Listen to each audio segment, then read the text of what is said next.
ஸ்ரீ சென்னகேசவ பெருமாள் கோயில், சென்னை. தமிழ்நாட்டின் தலைநகரமாம் சென்னைக்கு சென்னை நகர் என்ற பெயர் வர காரணம் என்னவென்று உங்களுக்கு தெரியுமா? பட்டணம் கோயில், பூக்கடை கோயில் என்று அழைக்கப்படும் பெருமாள் ஆலயம் சென்னையில் எங்கே இருக்கிறது? யோக நரசிம்மரே இக்கோயிலின் உற்சவராக உள்ளார். அது ஏன் என்பது உங்களுக்கு தெரியுமா? இவைகளுக்கான பதிலை இன்றைய அறிந்த தலங்கள் அறியாத தகவல்கள் நிகழ்ச்சியில் தெரிந்து கொள்வோம். வாருங்கள். ஸ்ரீ சென்னகேசவ பெருமாள் கோயில், சென்னை. பட்டணம் கோயில், பூக்கடை கோயில் என்ற பெயரிலும் இக்கோயில் எல்லோராலும் அறியப்படுகிறது. இந்த சென்னகேசவ பெருமாள் கோயில் குறித்து நாம் அறியாத பல தகவல்கள் காண கிடைக்கின்றன. அந்த காலத்தில் மதுரேசர் என்பவருடைய வாழை தோட்டமாக இருந்த பகுதியே இன்றைய தமிழக அரசின் தலைமைச் செயலகமாகவும் கோட்டை என்ற பெயரிலும் விளங்குகிறது. கிழக்கிந்திய கம்பெனியர் தங்கள் வியாபாரத்தை வளர்க்க நினைத்து மதுரேசருடைய வாழை தோட்டத்தை விலை கொடுத்து வாங்கி 1758 ஆண்டில் கோட்டையை வலிமை மிக்கதாக கட்டி முடித்தனர். பின்னர் ராணுவத்தை பெருக்க விரிவான நிலம் தேவைப்பட்டதால் தற்போதுள்ள உயர்நீதிமன்றத்தின் தென்புறத்தில் இருந்த சென்னகேசவர் கோயிலை அகற்றினர். இதற்கு பொதுமக்கள் மற்றும் பக்தர்கள் மத்தியில் பெரும் எதிர்ப்பு கிளம்பியது. பின்னர் ஆங்கிலேயர் இடமும் பொருளுதவியும் வழங்கி 1762 ஆண்டில் தற்போது உள்ள இடத்தில் சென்னகேசவ பெருமாள் கோயில் மீண்டும் கட்டப்பட்டதாக கூறப்படுகிறது.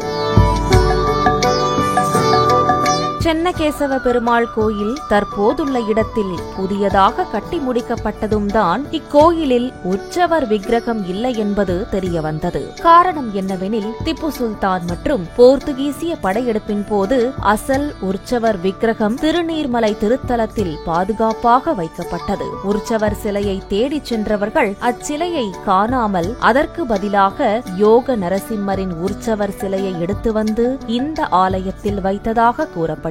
கேசி என்ற அசுரனை வதம் செய்ததால் திருமாலுக்கு கேசவர் என்ற திருநாமம் வழங்கப்படலாயிற்று. அவரே இந்த பகுதியில் சென்னகேசவ பெருமாளாக எழுந்தருளியுள்ளார். இவரை உள்ளன்போடு வழிபடுபவர்கள் எதிரிகளின் தொல்லையிலிருந்து விடுபடுவது மட்டுமின்றி அனைத்து செல்வங்களையும் அடைகின்றனர் என்பது பக்தர்களின் நம்பிக்கையாக உள்ளது. இந்த பெருமாள் நாம் வேண்டும் வரத்தை தருபவராகவும் துன்பம் நீக்கி இன்பம் அருள்பவராகவும் திகழ்கின்றார். இந்த ஆலயம் முழுவதும் ஆங்காங்கே புடைப்பு சிற்பங்கள் கலை நேர்த்தியுடன் அமைக்கப்பட்டுள்ளன. ஒரு தூணில் விநாயகர், சிவலிங்கம், நந்தி ஆகிய சிற்பங்கள் ஒன்றன் மேல் ஒன்றாக செதுக்கப்பட்டுள்ளது. கோவிலுக்குள் நுழையும் முன்பாக அழகிய பெரிய மண்டபம் அமைந்துள்ளது. தொடர்ந்து சென்றால் கருவறையை அடையலாம். கருவறை வாசலில் ஜெயன், விஜயன் என்ற காவலர்கள் உள்ளனர். கருவறையில் மூலவராக சென்னகேசவ பெருமாள் வீற்றிருந்து அருள் பாலிக்கின்றார். அவரது இடதுபுறத்தில் ஸ்ரீதேவி தாயாரும் வலதுபுறத்தில் பூமாதேவி தாயாரும் உள்ளனர். சன்னதிக்கு வெளிப்புறம் சக்கரத்தாழ்வார் சன்னதி அமைந்துள்ளது. இவரை வணங்கினால் தீராத நோய் தீரும், நெஞ்சினில் உண்டாகும் பயம் நீங்கும் என்பது பக்தர்களின் நம்பிக்கையாக உள்ளது. கிளிமண்டபத்தில் இருந்து கிழக்கு பார்த்து செல்லும் போது வலப்புறத்தில் பரத மண்டபத்தில் ராமர் பாதங்கள் உள்ளன. திருமலை திருப்பதி ஏழுமலையான் கோயிலில் புரட்டாசி மாதத்தில் நடைபெறும் பிரம்மோற்சவத்தின் போது ஏழுமலையானின் கருட சேவைக்காக வெண்பட்டு திருக்குடைகள் சென்னகேசவ பெருமாள் கோயிலிலிருந்தே காணிக்கையாக செலுத்தப்படுகிறது. இந்த வெண்பட்டு திருக்குடைகள் இங்கிருந்து ஊர்வலமாக திருப்பதி ஏழுமலையான் கோயிலுக்கு எடுத்துச் செல்லப்படுகிறது. இந்த ஊர்வலம் ஆண்டுதோறும் திருவிழா கோலம் போல விமர்சையாக நடைபெறுகிறது.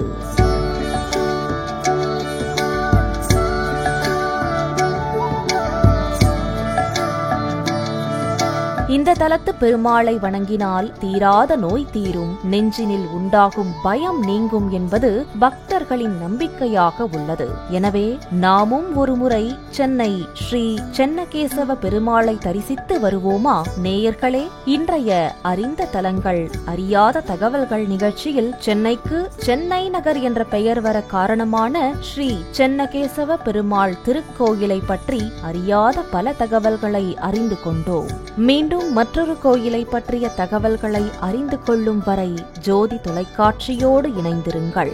தெய்வ அனுக்கிரகங்கள் பெருகட்டும். ஸ்ரீ சென்னகேசவ பெருமாள் கோயில், சென்னை.